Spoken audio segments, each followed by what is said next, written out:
বেশ কয়েক সপ্তাহ ধরে শেয়ার বাজার খুব বাড়ছিল, তার বটম থেকে প্রায় 12%-এর ধারে কাছে র্যালি দিয়েছিল। আর যারা বিভিন্ন স্টকে ইনভেস্ট করেছেন সেই স্টকগুলো তো আপ ট্রেন্ডে চলে গেছিলো। কী মজাই না লাগছিল, কী ভালো না লাগছিল, সবার পোর্টফোলিওতে গ্রিন দেখতে পাওয়া যাচ্ছিল।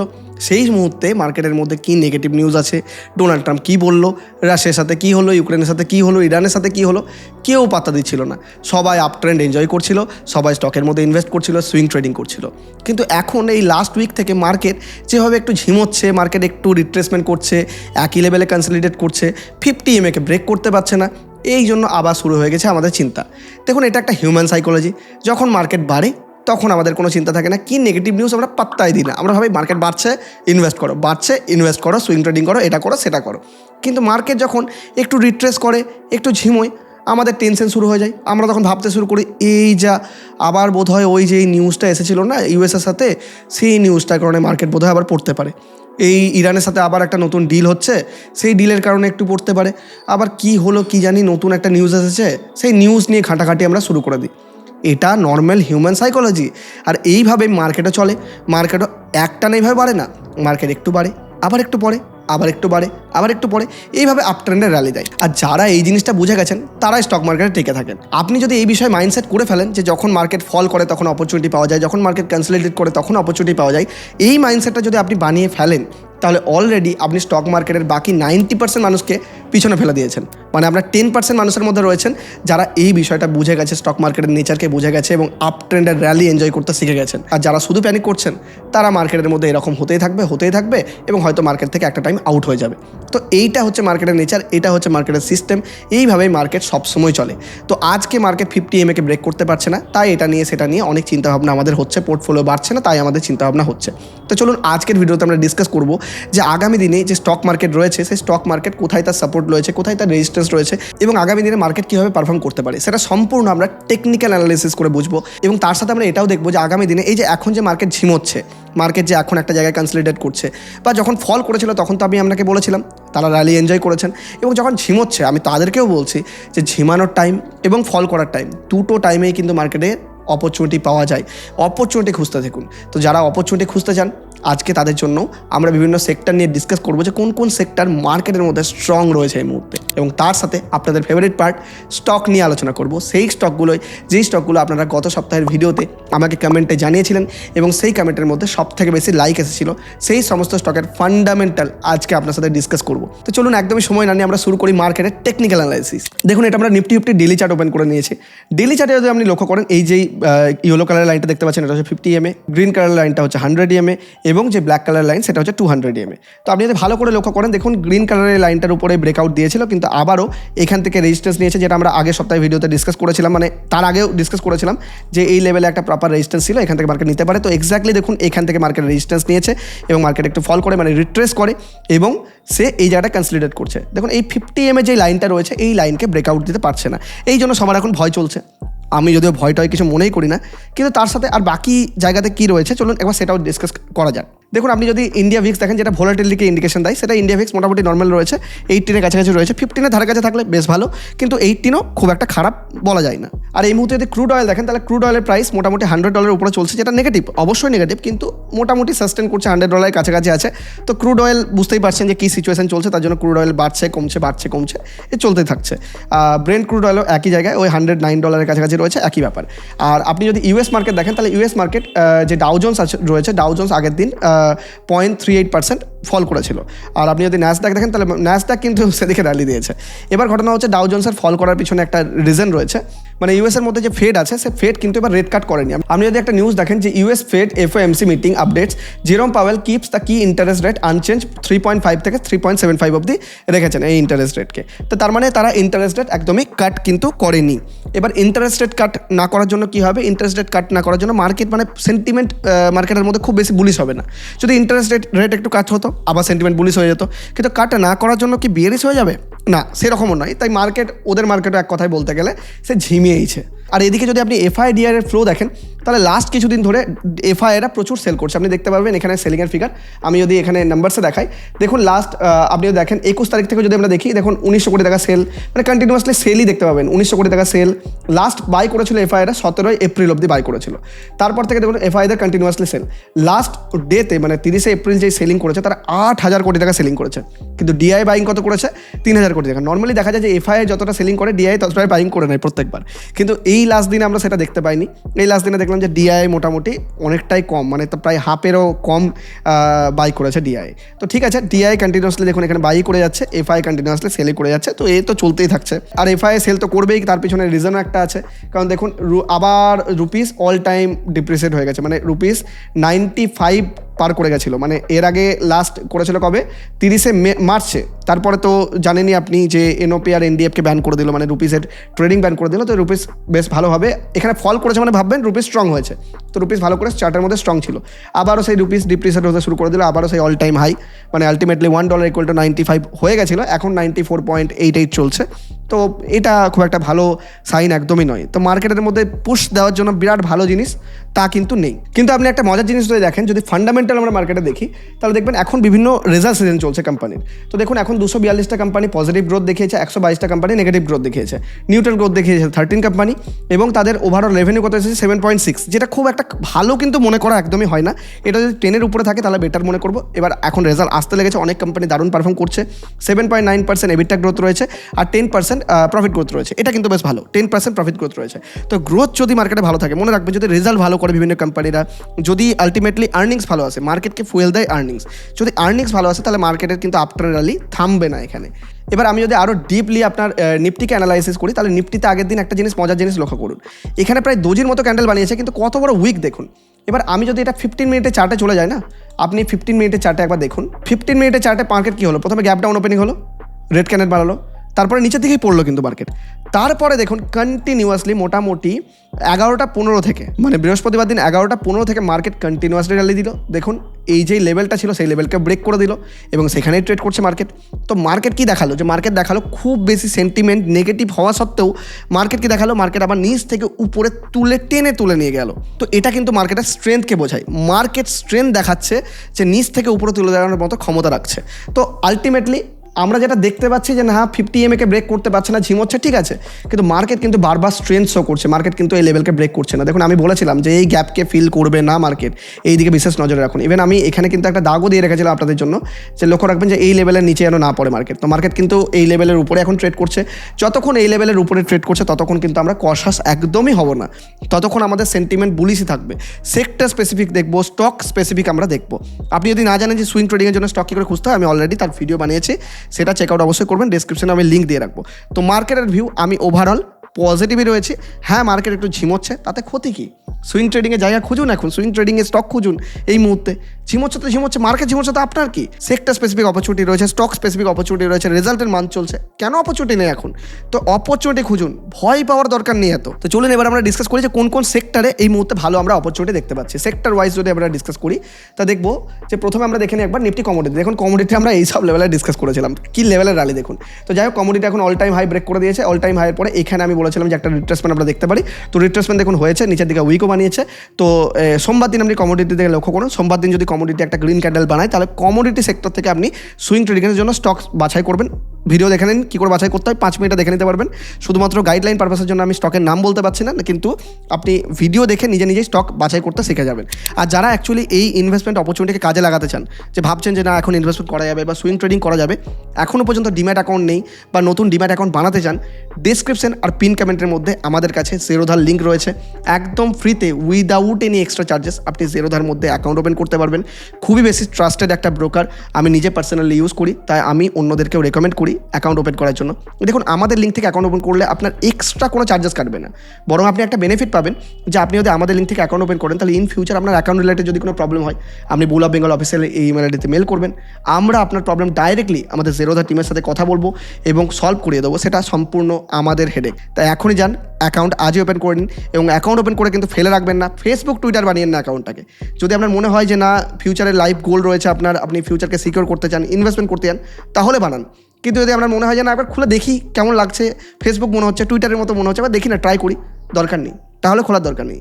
নিজে যদি সিরিয়াস থাকেন আপনার ফাইন্যান্সের ব্যাপারে তবে আপনি খুলুন, না হলে অ্যাকাউন্ট ওপেন করার কোনো প্রয়োজন নেই। তো চলুন আমাদের নেক্সট সেক্টর যেটা রয়েছে সেটা হচ্ছে নিফটি মেটাল সেক্টর। মেটাল নিয়েও আমরা ডিসকাস করেছি অনেক নিচু লেভেলে, তো মেটালও উপরে ট্রেড করছে, একটু রিট্রেস হোক, রিট্রেস হলে আমরা ভালো বুঝতে পারবো। তো মেটাল আর কমোডিটিতে আমি এখনও বুলিশ রয়েছে, মেটাল আর কমোডিটির দিকে নজর রাখুন। যদি আপনি সোমবার দিন দেখেন যে ভালো কোনো গ্রিন ক্যান্ডেল ওপেনিং হতে, তাহলে সেই সেক্টরের জন্য সেটা বেটার। আর নিফটি ইনফ্রাতে আমি বলেছিলাম যে দেখুন ইনফ্রা কিন্তু নিজেকে হোল্ড করছে, একটা ইউনিক ব্যাপার দেখলাম ইনফ্রার মধ্যে। ইনফ্রা কন্টিনিউয়াসলি দেখুন বাড়ছিল, একটু পড়লো, আবার বাড়ছে, কিন্তু এই জায়গাটা দেখুন গ্রিন ক্যান্ডেলই বানাচ্ছে বারবার, মানে ফল হচ্ছে, পড়ছে, কিন্তু বায়াররা আবার তুলে নিয়ে যাচ্ছে। তো ইনফ্রা নজর রাখতে পারেন। তাহলে কমোডিটি, মেটাল আর ইনফ্রা এই তিনটে সেক্টরকে বিশেষভাবে আপনি কিন্তু নজরে রাখতে পারেন। আর তারপর হলো নিফটি পিএসইউ ব্যাংক। দেখুন পিএসইউ আমার ভালো লাগছে না, আমি আগেই বলেছি। চার্ট দেখুন না, একদম ডাউন ট্রেন্ডে রয়েছে পিএসইউ। একটু বাড়ার চেষ্টা করেছিল, সেই আবার একই লেভেলে রয়েছে। পিএসইউ আমি বরাবরই না করেছি। আর আইটি আপনি দেখুন যে আইটি একটা লেভেলে রয়েছে। আইটি দেখুন এখানে সাপোর্ট জোন রয়েছে, একটা প্রপার সাপোর্ট জোনের কাছে জন্য ওয়েট করতে পারেন, বা এখানে ধীরে ধীরে আপনি এসআইপি করতে পারেন, আপনার ইচ্ছা। কিন্তু আইটি লং টার্ম ইনভেস্টমেন্টের জন্য আমি বলবো, আইটিতে কোনো সুইং ট্রেডিংয়ের অপরচুনিটি আমি কিন্তু দেখতে পাচ্ছি না এই মুহূর্তে। তবে যদি লং টার্ম ইনভেস্টমেন্টের জন্য এসআইপি করতে থাকেন, নো প্রবলেম অন দ্যাট। আর তারপরে হচ্ছে নেক্সট হচ্ছে নিফটি ব্যাংক, ভালো লাগছে না আমার খুব একটা। তারপরে নেক্সট হচ্ছে আপনার নিফটি ফাইন্যান্সিয়াল সার্ভিস, এটাও খুব একটা ভালো লাগছে না। প্রাইভেট ব্যাংক না, ভালো লাগছে না একদমই। নিফটি অটো কিন্তু বেশ হোল্ড করছে। অটোকে একটা কাজ করুন, অটো সেক্টরের দিকে আপনি নজর রাখুন, কিন্তু কখন রাখবেন বলুন তো? যখন এই যে লেভেলটা তাকে ব্রেক করবে, মানে 26,630 লেভেলের উপরে যখন ব্রেক করে যাবে না, মানে এখানে যে সমস্ত ইএমএকে ব্রেক করে দেবে, তখন অটোতে নজর রাখুন। তার আগে অটোকে দেখতে থাকুন, ওয়াচ লিস্টে রাখুন, কিন্তু সুইং ট্রেডিংয়ের জন্য দেখার একদম প্রয়োজন নেই, মানে আমার পার্সোনালি ভালো লাগছে না। নেক্সট হচ্ছে কি নিফটি ইন্ডিয়া ডিফেন্স। দেখুন ইন্ডিয়া ডিফেন্স একদম তার অল টাইম হাইয়ের কাছে রয়েছে, তো রিজেকশন পসিবিলিটি রয়েছে, কিন্তু এখানে দেখুন রিট্রেস করছে। যদি এই রিট্রেসমেন্টের পরে যদি এই লেভেলে, মানে এই যে হাইটা আছে তার উপর একটা ব্রেকআউট দেখি না আমরা, তাহলে কিন্তু আবার আমাদের কাছে সুইং ট্রেডিংয়ের অপরচুনিটি ডিফেন্সে। আর ডিফেন্স তো পার্টিকুলার থিমই, এখন চারিদিকে সবাই ভয় পাচ্ছে, ডিফেন্সের মধ্যে বাজার অ্যালোকেট করছে। আমি অলরেডি ভিডিওতে বলেছি সেগুলো, সেই জিনিসটা এখনও চলছে, থিম প্লে কিন্তু ডিফেন্সে চলছে। আর নেক্সট হচ্ছে নিফটি এনার্জি দেখুন ডাউন ট্রেন্ডে ছিল, কেউ কথা বলছিল না, তখন আমি বলছিলাম আমি কিন্তু এনার্জিতে থিম প্লে করতে যাই। এনার্জিতে থিম রয়েছে, যে এনার্জি সেক্টর এতদিন ধরে বাড়েনি বা বাড়তে আগামী 5 বছর সময় লাগতো, সেই এনার্জি সেক্টরের মধ্যে কিন্তু বুম চলে এলো। কী হলো আপনি দেখুন, র্যালিটা কী লেভেলের, এটা পুরোটা একটা বড় র্যালি, মানে কন্টিনিউয়াসলি বড় র্যালি দিয়েছে নিফটি এনার্জি সেক্টরে র্যালি কেন? কারণ এনার্জি ক্রাইসিস চলছে, আর এদিকে সবাই কী করছে, সবাই এনার্জি সেক্টরের দিকে মানে আলটিমেটলি শিফটিং চলছে, মানে সবাই গ্রিন এনার্জিতে যাচ্ছে, কেউ রিনিউয়েবল এনার্জিতে যাচ্ছে। তো যেই সেক্টরে উন্নতি হওয়ার চান্সেস খুব স্লো ছিল, মানে স্লো পেসে চলছিল, সেটা এখন ফাস্ট পেসে গ্রো করবে। তো এই জন্য এনার্জি সেক্টর থিম প্লে করছে। কিন্তু এখন কি ইনভেস্টমেন্টের অপরচুনিটি? না, আপনি দেখুন যে এই মুহূর্তে একটু রিট্রেস করলে তারপরে অপরচুনিটি পাওয়া যাবে, যদিও এখনও তার অল টাইম হাই থেকে অনেকটাই পড়ে আছে এনার্জি সেক্টর। এবার দেখুন একটু রিট্রেস করলে, একটু ভালো রেড ক্যান্ডেল বানিয়ে যদি গ্রিন ক্যান্ডেল বানায় তখন আমরা দেখবো, কিন্তু এখন নয়, এখন ওয়াচে করুন কী করা যাবে। আমরা যখন নিচে বলেছিলাম তখন যদি আপনি ইনভেস্টমেন্ট করে থাকতেন হয়তো একটা ফ্রুটফুল রেজাল্ট পেয়েছেন, কিন্তু যারা করেননি তারা একটু ওয়েট করুন, এখন আর কিছু দেখছি না আমি। তাছাড়া নিফটি অয়েল অ্যান্ড গ্যাস ভালো লাগছে না, খুবই ভোলাটাইল চার্ট, কিছুই নেই। নিফটি পিএসসি, দেখুন পিএসসিটা কিন্তু আমার বেশ ভালো লাগছে। পিএসসি আমি গত সপ্তাহের ভিডিওতেও বলেছিলাম যে পিএসসি যদি এই লেভেলে একটা সাস্টেন করে, দেখুন আমি এখানে ড্র করেছি আপনাদের জন্য, এই লেভেলে যখন বলেছিলাম যে একটা যদি এভাবে ঝিমিয়ে আবার উপরে যায়, মানে রিট্রেসমেন্ট করে আবার উপরে যায়, তাহলে দেখা যেতে পারে। তো এই লেভেলে দেখুন একটা গ্রিন ক্যান্ডেল সোমবার বানাচ্ছে কিনা, তাহলে আমরা ওয়াচে রাখবো নিফটি পিএসসিকেও। তো পিএসসির ক্ষেত্রে নজর রাখুন যে এই লেভেলে ব্রেকআউট দিয়ে উপরে যাচ্ছে কিনা, মানে ব্রেকআউট মিনস একটা গ্রিন ক্যান্ডেল প্রপার বানিয়ে উপরে যাচ্ছে কিনা। নেক্সট হচ্ছে কি আমাদের নিফটি কনজিউমার ডিউরেবলস, ভালো লাগছে না, খুবই ঝিমানোই লাগছে। আর তারপরে হচ্ছে নিফটি হেলথ কেয়ার। আচ্ছা হেলথ কেয়ার আমি এতদিন ধরে বলছিলাম হেলথ কেয়ার ঝিমানো রয়েছে, ভালো লাগছে না, এটা ওটা সেটা বলছিলাম, কিন্তু হেলথ কেয়ারে একটা জিনিস আপনি লক্ষ্য করুন, হেলথ কেয়ার দেখুন অনেক দিন ধরে পড়েছে, কয়েকদিনের মধ্যেই কিন্তু রিকভার করেছে হেলথ কেয়ার। আর এই জায়গাটায় এই রেজিস্ট্যান্স লেভেলটাকে বারবার পার করার চেষ্টা করছে। তো হেলথ কেয়ারে আপনি খুঁজুন যে কোন স্টক রয়েছে যে হেলথ কেয়ার যেমন ঝিমাচ্ছে, একটা রেজিস্ট্যান্স লেভেল পার করেনি, কোনো রেজিস্ট্যান্সের মধ্যেই আছে, কোন সেক্টর বা কোন স্টক, মানে হেলথ কেয়ারের মধ্যে অ্যাকচুয়ালি কোন স্টক রয়েছে যে অলরেডি তার সমস্ত যে রেজিস্ট্যান্স লেভেল ছিল সেটা ব্রেকআউট দিয়ে পার করে গেছে। আশা করছি আপনি বুঝতে পারছেন।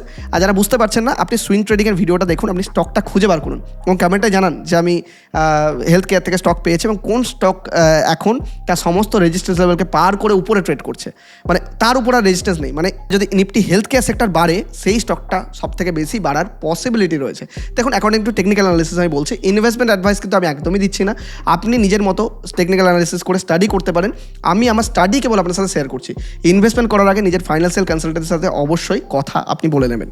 আর নেক্সট হচ্ছে নিফটি কনজামশন ভালো লাগছে না। তারপরে হচ্ছে নিফটি ফার্মা আর হেলথ দুটোতেই নজর রাখুন। ফার্মা আর হেলথ একটু মনে হচ্ছে নজর দেওয়ার টাইম চলে এসেছে, আমার যেটা মনে হচ্ছে। তো দেখুন কোন কোন স্টকগুলো এখন ট্রেন্ড রিভার্স করে দিয়েছে বা টপে রয়েছে। ফার্মা আর হেলথ এই দুটোর উপর বিশেষ খেয়াল আপনি রাখুন। নেক্সট হচ্ছে কি এফএমসিজি একদমই বেকার। তারপরে হচ্ছে রিয়েলটি ভালো লাগছে না, মানে একটা টাইম খুব ভালো ছিল রিয়েলটি, এখন আর নেই। আর সার্ভিস সেক্টর বেকার। মিডিয়া তো যাতা অবস্থা, যাই হোক একদম টপ দেখবেন মিডিয়ার কোথায় থেকে পড়েছে, টপ থেকে যদি মিডিয়া দেখেন টপ খোঁজাই মুশকিল, মানে একদম চার্টকে জুম আউট করে টপ খুঁজতে হচ্ছে এখন। মিডিয়া যদি আপনি টপ দেখেন তাহলে দেখবেন এখান থেকে এখনও পর্যন্ত মিডিয়া পড়ে আছে 60% ইন্ডেক্স পড়ে আছে। ইন্ডেক্স মিডিয়া স্টকগুলো একবার গিয়ে দেখবেন কি খারাপ অবস্থা। চলুন এবার দেখবো নিফটি মিড ক্যাপের মধ্যে দেখুন আমি বলেছিলাম যে এখানে যদি একটু রিট্রেস করে উপরে যায় তাহলে ভালো অপরচুনিটি। তো দেখুন রিট্রেস ভালো করে খেয়াল রাখবেন, কিন্তু মিড ক্যাপ সমস্ত ইএমের উপর ট্রেড করছে, 50 EMA 100 EMA 200 EMA সবার উপরে ট্রেড করছে। তো গ্রিন ক্যান্ডেলের জন্য ওয়েট করুন। একই রকমভাবে আপনি নিফটি স্মল ক্যাপের ক্ষেত্রেও দেখুন, স্মল ক্যাপ একটা দারুণ মজা জিনিস, এই যে রেজিস্ট্যান্স লেভেলটা ছিল এটাকে পার করে গেছে। আবার লাস্ট দিনে মানে লাস্ট বৃহস্পতিবার উইকটা দেখুন, মানে কি লেভেলের বাইং এসেছে দেখুন। তো স্মল ক্যাপের দিকে কিন্তু বিশেষ খেয়াল রাখুন।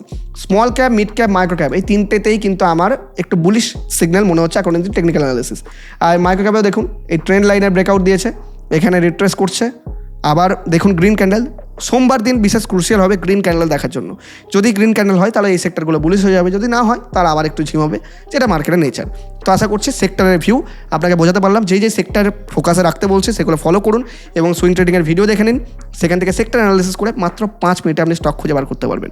তো চলুন এবার আলোচনা করা যাক আপনাদের ফেভারিট পার্ট স্টক নিয়ে। আর ভিডিওর মিডলে একটা ছোট্ট রিকোয়েস্ট, আমি দেখতে পাচ্ছি অনেক বেশি মানুষ এখন ভিডিও লাইকও করছেন, কমেন্টও করছেন, অনেক বেশি মানুষ দেখছেনও ভিডিও, কিন্তু সাবস্ক্রাইব করতেই ভুলে যাচ্ছেন। দেখুন আপনার সাবস্ক্রাইব করতে একটিও টাকা লাগে না, কিন্তু আপনার একটা সাবস্ক্রাইব আমাকে মোটিভেশন দেয় এইরকমই নতুন ভিডিও নিয়ে আসার জন্য আপনাদের জন্য। তাই একটা ভিডিও বানাতে অনেক বেশি পরিশ্রম লাগে, তাই প্লিজ ভিডিও ভালো লাগলে চ্যানেলটি সাবস্ক্রাইব অবশ্যই করে নেবেন। আচ্ছা, তো আমাদের ফার্স্ট কমেন্ট মিস্টার শতদল সেন বলেছেন যে দাদা রিলায়েন্স ইনফ্রাস্ট্রাকচার আর রিলায়েন্স পাওয়ারের উপর একটা ভিডিও বানালে ভালো হয়। তো দেখুন দুটো কমেন্ট করেছেন, অ্যাকচুয়ালি রিলায়েন্স ইনফ্রাস্ট্রাকচার নিয়েই বলা যাক, দুটো স্টক নিয়ে তো একসাথে বলা পসিবল নয়।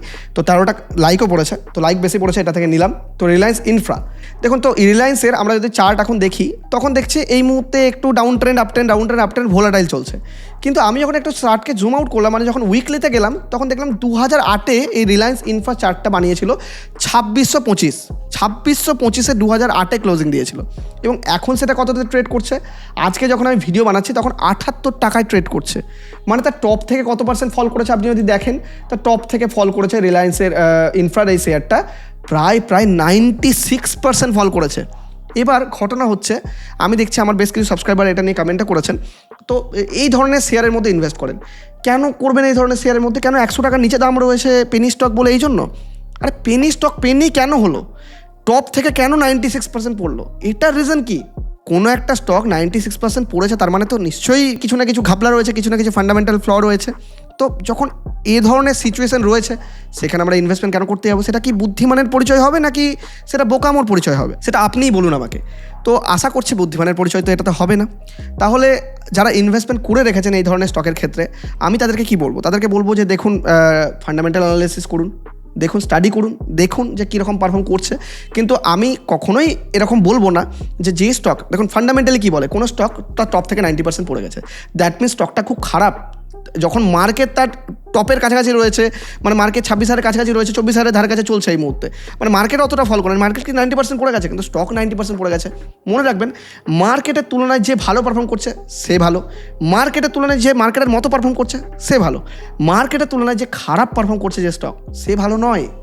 এটা আমাদেরকে মাথায় রাখতে হবে। তো ইনভেস্টমেন্ট করার সময় এই থিসাসটা সবসময় মাথায় রাখবেন যখনই করবেন। যদিও আমি বলবো নিজের ফাইন্যান্সিয়াল কনসালটেন্টের সাথে কথা তো অবশ্যই বলে নেবেন, আমি আমার স্টাডি কিন্তু আপনার সাথে শেয়ার করছি। আর এই স্টকে যদি আমরা ফান্ডামেন্টাল ডিসকাস করি তাহলে দেখুন অলরেডি জানেন যে Reliance infra one of the largest infrastructure company in India. তো ঠিক আছে, এটা যদি কোয়ার্টারলি ডেটা দেয় তাহলে দেখবেন মার্চের পর থেকে স্টকটা ফলো করেছে বেশ ভালোভাবে, মার্চ 2025-এর পর থেকে দেখুন বিরাট নেগেটিভ রেজাল্ট করেছে। ওভারঅল স্টকটার ফান্ডামেন্টাল আমার তো খুব একটা ভালো লাগছে না, কিন্তু নেগেটিভ রেজাল্ট করেছে। আর যদি দেখেন খুব ভোলাটাইল, মানে 8,000 কোটি টাকা, 300 কোটি টাকা, 2,000, 300 এই চলছে। আর আপনি দেখবেন যে এরকম ভোলাটাইল হওয়ার পিছনে কারণ কি, যদি দেখেন আদার ইনকামের মধ্যে এক্সেপশনাল আইটেম দেখুন, কখনো কিছু ল্যান্ড ফান্ড সেল করে, কখনো কিছু জমি জায়গা বিক্রি করার জন্য আসে, কখনো কিছু কোম্পানির পার্টিশন বিক্রি করে, মানে কোম্পানির পার্ট বিক্রি করে, কখনো অন্যান্য কোনো নিউজ আসে, কখনো ইনভেস্ট করে, এই জিনিসগুলো চলছে। মানে কখনো কিছু বিক্রি করে, কখনো কিছু ইনভেস্ট করে, কোম্পানির মধ্যে খুব একটা ভালো পজিশন বলে মনে করা যাচ্ছে না। এবার এটা একটু ফান্ডামেন্টালি ফ্ল বলে আমার মনে হয়। আর নেক্সট যদি আপনি কোম্পানির শেয়ার হোল্ডিং প্যাটার্ন আপনি চেক করেন, তাহলে দেখবেন একটা ইউনিক প্যাটার্ন। দেখুন, আমি এটা ইয়ারলি শেয়ার হোল্ডিং প্যাটার্ন দেখিয়েছি। নর্মালি আমি কোয়ার্টারলি দেখাই, কিন্তু এই স্টকের ক্ষেত্রে ইয়ারলি খুব ইম্পর্টেন্ট। কেন? 2017 দেখুন এই স্টকের মধ্যে প্রোমোটার হোল্ড করতো 49%, মানে এটা প্রোমোটারে দেখাচ্ছে কিন্তু এখানে তো 49% হোল্ড করতো, সেখানে কমতে 19% চলে আসে, মানে বিরাট নেগেটিভ একটা সাইন। তারপরে এফআইআই হোল্ড করতো কত 20% 2017-তে, সেখান থেকে কমে 5% মাত্র।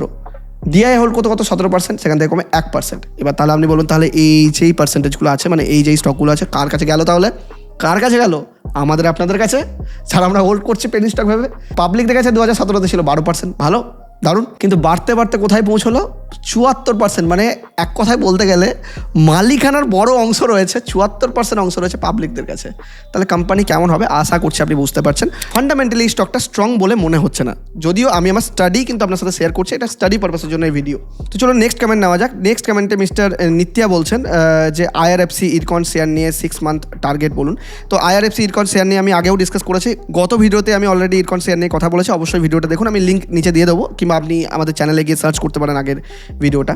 নেক্সট মিস্টার গেমার ক্রিস বলেছেন যে দাদা tell me about the demerger of Vedanta, I want to know about the future of the investment, ITC stock নিয়ে ইনভেস্টমেন্ট অপরচুনিটি আছে কি? তো দুটো বলেছেন, চলুন আমরা ডিমার্জার নিয়ে একবার কথা বলি। বেদান্তা খুব ভালো নিউজ এসেছিল, মানে বেদান্তা স্টকের মধ্যে ডিমার্জারের একটা নিউজ আছে, এবং নিউজের পরে যারা চার্ট খুলে দেখেছেন তারা দেখতে পাবেন যে 64%, মানে প্রায় 65% ধারে কাছে স্টকটা ফল করে গেছে একদিনে।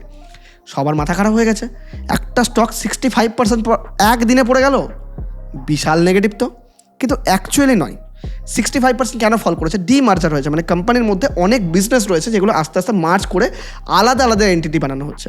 যেমন ধরুন এক্সাম্পল দিয়ে বলছে, রিলায়েন্সের মধ্যে অয়েল রয়েছে, রিটেল রয়েছে, আলাদা আলাদা সমস্ত বিজনেস রয়েছে। মানে আপনি যদি রিলায়েন্সকে অ্যানালাইজ করেন না, রিলায়েন্সের যত রকম বিজনেস রয়েছে সব বিজনেসকে আমাকে অ্যানালাইজ করতে হবে, বুঝতে হবে এই কোম্পানিতে ডেট এত রয়েছে, এই কোম্পানিতে প্রফিট এত রয়েছে, এই কোম্পানিতে শেয়ার এত রয়েছে, এই কোম্পানিতে এই ঝামেলা, এই কোম্পানিতে এটা, এই কোম্পানিতে সেটা, সব মিলিয়ে মিশিয়ে একটা কনসলিডেটেড ভিউ নিয়ে আসতে হবে। তাহলে যে ইনভেস্টার ইনভেস্ট করবে তার মাথাতে আসে না যে এখানে অয়েলে এত % লস হচ্ছে, এখানে এত % প্রফিট হচ্ছে, রিটেলের প্রফিট হচ্ছে, এখানে এত % বিজনেসে লস হচ্ছে, এখানে প্রফিট, এই নিয়ে ক্যালকুলেশন করতে গিয়ে তার মাথাতে আসে না যে এটাতে ইনভেস্ট করবো কে করবো না, কনফিউশন ক্রিয়েট হয়।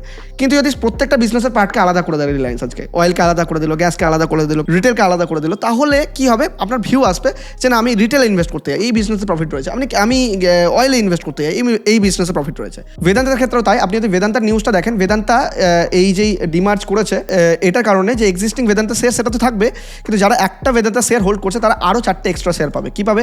বেদান্তা অ্যালুমিনিয়াম মেটাল, বেদান্তা টালওয়ান্ডি সাবো পাওয়ার, আর মালকো এনার্জি, আর বেদান্তা আয়রন স্টিল। মানে এই সমস্ত বিজনেস আজকে বেদান্তার মধ্যে অলরেডি মার্জ হয়ে আছে, যেটাকে ডিমার্জ করা হচ্ছে। মানে যার 29 তারিখে ডেট ছিল, মানে 29-এ তার ডিমার্জার ক্লোজিং ছিল, মানে যারা T+1 ডে হিসাবে পাবেন। তো ঘটনা হচ্ছে এই ডিলটা হয়ে গেছে, মানে এই ডিমার্জটা অ্যাকচুয়ালি হয়ে গেছে, এবং সেই কারণে খুব তাড়াতাড়ি, মানে আগামী 2-3 সপ্তাহের মধ্যে আপনি বাকি এই শেয়ারগুলো পেয়ে যাবেন। এবার ঘটনা হচ্ছে এই শেয়ারের মধ্যে এবার কী কী থাকছে, এক্সিস্টিং বেদান্তার মধ্যে কী কী থাকবে এখন? Hindustan zinc operational, copper, ferro, nickel. মানে আপনি যখন বেদান্তাকে ভাববেন যে বেদান্তাতে ইনভেস্ট করবো কিনা, তখন আপনি এই কোটা বিজনেসকে ফলো করতে হবে। আর এখন যেগুলো এক্সট্রা বেদান্তা অ্যালুমিনিয়ামের মধ্যে এখন এক্সট্রা অ্যালুমিনিয়াম বিজনেসটা রয়েছে, বেদান্তা পাওয়ারের মধ্যে পাওয়ার বিজনেস থাকবে, অয়েলের মধ্যে অয়েল বিজনেস থাকবে। মানে যে ভাববে যে আমি অয়েল অ্যান্ড গ্যাসে ইনভেস্ট করতে চাই, সে বেদান্তা অয়েল অ্যান্ড গ্যাসে করবে। যে ভাবে বেদান্তা পাওয়ারে ইনভেস্ট করতে চাই, পাওয়ার সেক্টরে ভালো অপরচুনিটি রয়েছে, আগামী দিনে ফিউচার হতে পারে, সে পাওয়ারে ইনভেস্ট করবে। আর যেভাবে না আয়রন আর স্টিলের ফিউচার রয়েছে, এখানে আমার ভালো অপরচুনিটি রয়েছে, এখানে আমি ভালো প্রফিট করতে পারি, যার মনে হবে সে আয়রন স্টিলে করবে। কিন্তু সাপোজ ভাবুন আপনার যদি বেদান্তার আজকে আয়রন স্টিলে ইনভেস্ট করতে আজকে ইচ্ছা হতো, মানে যখন ডিমার্জ হয়নি তখন আপনি কী করে করতেন? আপনাকে সবকটা বিজনেস একসাথে কিনতে হবে। মানে কি বলবো, এক কথা কম্বো প্যাক আসছে আপনার কাছে, কম্বো প্যাক আর কেনার দরকার পড়বে না। এবার আপনি পার্টিকুলারলি সেই বিজনেসে ইনভেস্ট করতে পারবেন যেই বিজনেসটা আপনার জন্য বেটার। এবার বেদান্তা কোম্পানিও বলছে এটার মেন অবজেক্টিভ কী ছিল? Valuation unlocking. মানে বিভিন্ন কোম্পানিতে ভ্যালুয়েশন আনলক করবে, আলাদা আলাদা বিজনেস হবে, অ্যালুমিনিয়াম ইনভেস্ট করবে, অয়েল অ্যান্ড গ্যাসে আলাদা আলাদা করে ইনভেস্ট করবে, ইনভেস্টারের কাছে অপশন পেয়ে যাবে সে কোন পার্টে ঢুকতে যায়, যেটা নিয়ে আপনাকে এখনই বললাম। এবার ঘটনা হচ্ছে এটাতে পজিটিভ রয়েছে নাকি নেগেটিভ রয়েছে, এটা নিয়ে আপনার কোয়ারি। দেখুন এক কথায় পজিটিভ। কেন পজিটিভ? কারণ ডিমার্জ হয়ে যাবে, আপনি শেয়ার পেয়ে যাবেন, আপনি সিলেক্ট করতে পারেন যে বেদান্তার এই বিজনেস আমি ইনভেস্ট করবো, এটাতে করবো না, এটা শেয়ার বিক্রি করে দেবেন, এটা শেয়ার কিনে নেবেন। বুঝতে পারলেন? কিন্তু একটা নেগেটিভ নিউজ কী রয়েছে? নেগেটিভ কী জিনিস? যে এই যে বেদান্তার মধ্যে এখনও অবধি যে প্রফিট অ্যান্ড লসের যে ব্যালেন্স শিট মেনটেন করা হতো, তার মধ্যে আলটিমেটলি ধরুন লোন রয়েছে, ইন্টারেস্ট রয়েছে, সেই কোন লোনটার কত পার্সেন্ট কোন বিজনেসে যাবে। ধরুন দেখা গেল এমন একটা বিজনেস যেটা প্রফিটেবল ছিল, কিন্তু অনেকটা বেশি লোনের পার্সেন্টেজ তাকে দিয়ে দেওয়া হলো, মানে লোনটাকে আলটিমেটলি লোনকেও তো ভাগ করে নিতে হবে সবাইকে মিলে। এবার কোনো একটা বিজনেস লোনের 13% নেবে, কোনো একটা বিজনেস লোনের 12% নেবে, কোনো একটা বিজনেস লোনের 50% নেবে। এবার ধরুন কোনো একটা বিজনেস ভালো করছিল, সে লোনের 50% পেয়ে গেল, তার জন্য একটু নেগেটিভ হতে পারে, তাকে বেয়ার করতে হবে সেই কস্টিংটা। মানে আপনি যে কোম্পানি হোল্ড করছেন তার লোন হঠাৎ করে বেড়ে গেল, এটা আপনার ফিল হবে। বুঝতে পারলেন তো? তো এই জন্য একটু নেগেটিভ হতে পারে। তো দেখতে হবে আগামী দিনে তারা এই ব্যালেন্স শিটকে কীভাবে চেঞ্জেস করছেন, ব্যালেন্স শিটকে কীভাবে বানাচ্ছেন, তখন আপনি ভালো ক্লিয়ার ভিউ পাবেন যে বেদান্তার এই ডিমার্জাসটা আপনার জন্য পজিটিভ হলো নাকি নেগেটিভ হলো। ওভারঅল আপনি বেদান্তার টোটাল পোর্টফোলিও দেখবেন, তাহলে আপনি তখন বুঝতে পারবেন। এটা নিয়ে এখন ইমিডিয়েট কমেন্ট করা ঠিক হবে না, কিন্তু আগামী দিনে ফিউচার জেনারেশনের জন্য যারা ইনভেস্টার রয়েছে তাদের জন্য অপশনস হয়ে গেল, তাদের জন্য বেটার। যারা হোল্ড করছেন তাদের জন্য বেটার কি বেটার নয়, একটু মুশকিল এই মুহূর্তে বলা। নেক্সট মিস্টার ইসরাফিল খান বলছেন যে এনভায়রো ইনফ্রা ইঞ্জিনিয়ার্স নিয়ে কিছু বলবেন। অ্যাকচুয়ালি এই স্টকটা হচ্ছে আইপিও স্টক, তো 2025-এর আইপিও এসেছিল এই স্টকের মধ্যে। তো আমি যদি এই স্টকের চার্ট দেখি তাহলে আমরা দেখতে পাবো যে মোটামুটি ওই ডিসেম্বর মাসে 2024 থেকে এই স্টকটা কন্টিনিউয়াসলি ফলই করছে, এমনভাবে বাড়েনি। মানে আইপিও আসার পর থেকে ওই 2-1 দিন বেড়েছে, তারপরে মানে 2-1 সপ্তাহ বেড়েছে, বেশ ভালো রিটার্নও দিয়েছে মানুষকে, কিন্তু ওভারঅল ফল করছে। তারপরে আমি যদি কোম্পানি ওভারঅল বিজনেস দেখি যে establish in 2009, Enviro Infra Engineers is engage in the design and construction operation of the maintenance of the waste water and treat plants. মানে ওয়েস্ট ওয়াটার প্ল্যান্টস ট্রিটিং নিয়ে এরা কাজকর্ম করে, ওয়াটার বিজনেসে actually রয়েছে, মানে ওয়াটার ওয়েস্টকে ট্রিট করার জন্য ওয়াটার ট্রিটিং প্রজেক্টের মধ্যে এরা রয়েছে। এবার যদি আমরা এই কোম্পানির কোয়ার্টারলি ডেটাতে চলে যাই, দেখুন কোয়ার্টারলি ডেটাতে আমরা সেপ্টেম্বর 2024-এর পর থেকে ফল করছে। কেন ফল করছে? দেখুন গ্রোথও ডাউন। কেন? দেখুন 77% গ্রোথ করছিল, সেখান থেকে 65, সেখান থেকে দেখুন 30, সেখান থেকে দেখুন 17, সেখান থেকে দেখুন 6% গ্রোথ করছে। আর লাস্ট ডিসেম্বর কোয়ার্টারে যদি দেখেন 1% গ্রোথ করেছে, মানে বুঝতেই পারছেন কীরকম নেগেটিভ গ্রোথ। আর আপনি যদি প্রফিট দেখেন, প্রফিট কিন্তু ওভারঅল ডিসেন্ট, খারাপ নয়, মানে চলছে প্রফিট। আর আপনি যদি ওপিএম প্রফিট মার্জিনও দেখেন, অপারেটিং প্রফিট মার্জিন, সেটাও এখন 19 থেকে বাড়তে 27 করে নিয়েছে, খারাপ নয়, 29, 27-এর ধারে কাছে চলছে। কিন্তু সেল যে পার্সেন্টেজে ডাউন চলছে সেটা আপনি দেখুন। তো আমি সবসময় কি বলেছি যে প্রফিট দেখুন স্ট্যাগনেন্ট, মানে খুব যে বাড়ছে তা নয়, কিন্তু সেল আবার ডাউনে চলছে, এইটা আবার একটু নেগেটিভ সাইন। তো এই জন্য স্টকের মধ্যে বিটিং চলছে। তো ওভারঅল একটু ভ্যালুয়েশনটা কারেকশন হচ্ছে, মানে কি বলবো, অ্যাকচুয়ালি আইপিওতে যেটা ওভার ভ্যালুয়েশন এসেছিলো সেটা কারেকশন চলছে। কিন্তু ওভারঅল এই স্টকের মধ্যে যদি সেলস বাড়াতে পারে, প্রফিট দেখুন ঠিকঠাকই আছে, সেল যদি বাড়িয়ে ফেলতে পারে, তাহলে আগামী দিনে হয়তো ফিউচার রয়েছে। কিন্তু আমরা আগামী দিনের পারফরমেন্স দেখেই সেটা বিচার করতে পারবো। কোনো ইনভেস্টমেন্ট গাইডেন্স একদম দিচ্ছি না, নিজে আপনি স্টাডি করে নেবেন ইনভেস্টমেন্ট করার আগে। আর আপনি যদি ইনভেস্টার দেখেন তাহলে ইনভেস্টারও ঠিকঠাক, খারাপ নয়। প্রোমোটার 70% রয়েছে, ভালো। দেখুন ভাবুন রিলায়েন্স ইনফ্রার প্রোমোটার কত ছিল আর এখানকার প্রোমোটার কত। আর এফআই দেখুন, এফআইরা এখন ওই 1%, 0.5% চলছে, এখন অবধি ইন্টারেস্ট দেখায়নি এফআইরা। ডিআই দেখুন 5% থেকে আবার কমিয়ে ফেলেছে ডিআই, কিন্তু এদিকে পাবলিক হোল্ডিং একটু বেড়েছে, এটা কিন্তু খুব একটা পজিটিভ সাইন নয়। মনে রাখবেন, পাবলিক হোল্ডিং বেড়ে যাওয়া পজিটিভ সাউন্ড নয়। এফআই থেকে ডিআই এর কাছে গেল কোনো প্রবলেম নেই, ডিআই থেকে এফআই এর কাছে গেল কোনো প্রবলেম নেই, প্রোমোটার কাছ থেকে ডিআই এফআই, মানে এই তিনজনের মধ্যে যদি স্টক ঘোরাফেরা করে কোনো প্রবলেম নয়। কিন্তু পাবলিকের কাছে যদি স্টক আসে তাহলে একটু প্রবলেমেটিক সিগন্যাল, মানে রিটেলরা ফেসে যাচ্ছে, এই ধরনের একটা সিচুয়েশন তৈরি হয়। আশা করছি আমি আমার ভিউ আপনাকে বোঝাতে পারলাম। তাহলে আলটিমেটলি আমরা বুঝলাম যে মার্কেট কনসলিডেশন ফেজে থাকলেও আমাদের কাছে অপরচুনিটি রয়েছে, আর এই অপরচুনিটি যদি কাজে লাগাতে চান, যদি স্টক মার্কেটে নতুন হন, ইনভেস্টমেন্ট করতে চান, নিজের ফিউচারকে সিকিউর করতে চান, ডেসক্রিপশন আর পিন কমেন্টে জেরোধার লিঙ্ক রয়েছে, চেক আউট করতে একদম ভুলবেন না, একদম ফ্রিতে আপনার অ্যাকাউন্ট ওপেন হয়ে যাবে। এবং আমি সবসময় বলি যে আজই অ্যাকাউন্ট ওপেন করে নিন এবং নিজের ইনভেস্টমেন্ট জার্নি শুরু করুন।